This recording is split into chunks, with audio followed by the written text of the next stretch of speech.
Okay, so you're just about to go through an ISO 27001 audit for the very first time. So for quite a lot of businesses, it can actually be quite nerve-wracking, almost as if you're back in school and you've got that funny feeling in your belly just before a really critical exam. So you're running around, you're making your final preparations, you're making sure that you've got the right evidence in place, and you're ensuring that the key people that you need in your business have not conveniently booked annual leave for the days of the audit. Look, I've seen this play out time and time again. I've been helping businesses now for a good number of years, and I've seen them go through a period of almost fear before the audit to actually going through the whole process successfully and then going on to maintain their certification for a number of years. And I get it. So if you're a business that's going through this whole process because a really key customer now demands it, or you're going for a particular contract that is going to be really crucial for your business, the pressure that is now on your shoulders is something that I've seen play out time and time again. However, I'm going to make a promise to you. Over the next few minutes, I'm going to use all of the experience that I've obtained over the years to give you 2 tips that you should consider implementing that will really, really give you the best chance of going through the audit process successfully. Let me grab you for one quick second.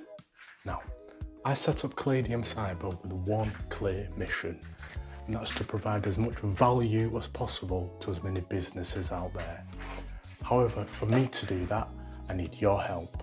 If you like and if you subscribe to this channel, not only does it help me out, it also helps other businesses in your position to think differently about information security and stop security incidents happening to them.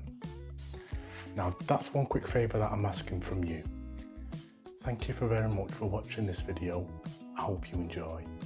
So the first thing that I want you to have a think about is the internal audit process.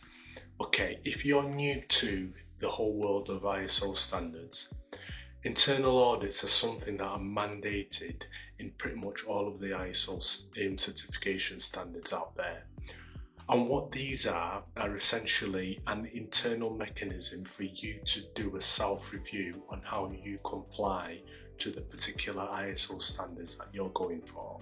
So there's no escaping this. This is something that you have to do at planned intervals to actually obtain and maintain all of your certifications. However, what I want you to have a think about, especially if you're doing all of this for the first time, is how you see the whole internal audit process, because you have to do it anyway. However, for me, the key is how you perceive this and how you actually use this.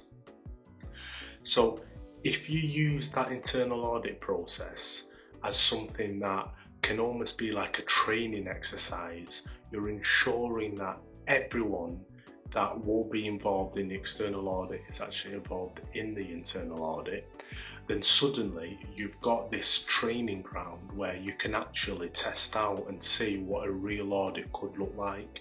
You can get a really good idea about the type of evidence that you need. And for people that have never been in front of an audit or been involved in any kind of audit process before, this is something to actually give people an idea of what it really could be like. Now, the second thing that I want you to do is, so quite a lot of businesses carry out internal audits themselves, and absolutely nothing wrong with that whatsoever. However, if you're going through this for the first time, I think it's really important for you to think about bringing in external resource to actually carry out the internal audit for you. And when I mean about external resource, I don't mean just anyone that isn't working in that department or anyone that isn't working for your business. I want you to think about bringing in a company or a particular individual that has really good experience of ISO, and they can actually turn up and they can add value and tell you the things that you need to do that would really matter during the real external audit. So this is something that I've been doing for quite a lot of businesses. So I've been going out there, I've been carrying out the internal audits for them despite me being external.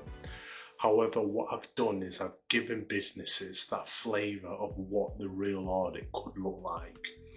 So if you do all of that properly, you'll be in a much better position in terms of preparation when the real audit is coming. Okay, so the next point that I want to make is around preparation and just general organisation. So personally, when I was growing up, the thing that my mum used to tell me is failure to prepare is preparing to fail. And you can apply that to absolutely pretty much anything really, to be honest. However, in terms of going through the whole ISO audit process, it's absolutely fundamental.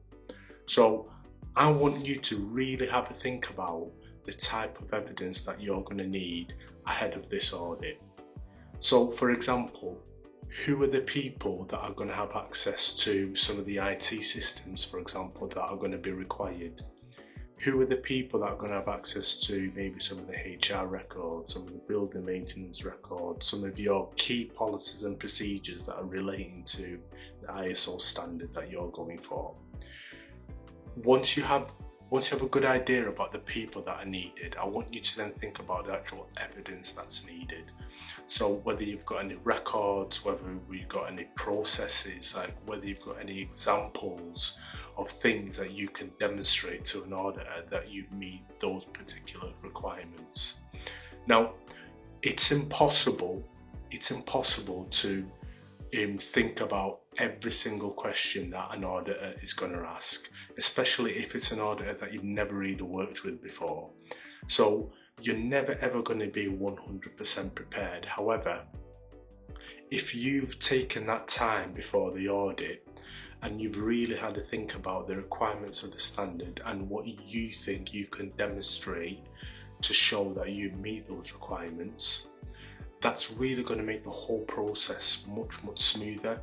It means that you're not going to be running around last minute trying to get information that you really should have already been aware of and should have known where to get it from.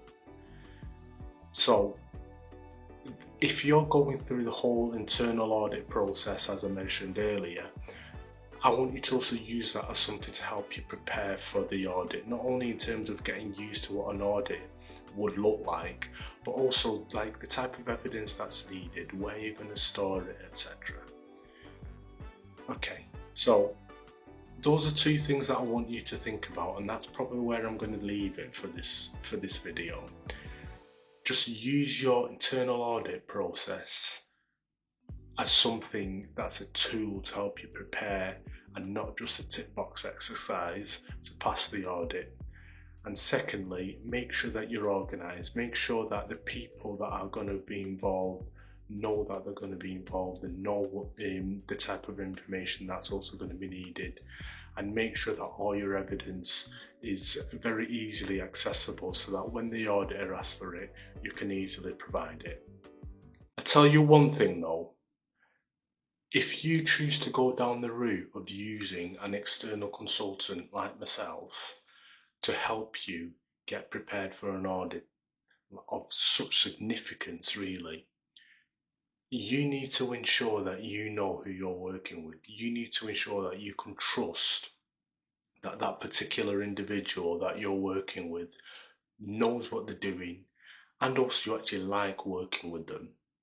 So I prepared this next video for you to understand more about where I'm coming from, my ethos, my work values, and which I think are completely fundamental for any customer in your position that's thinking about using a consultant for their ISO audit.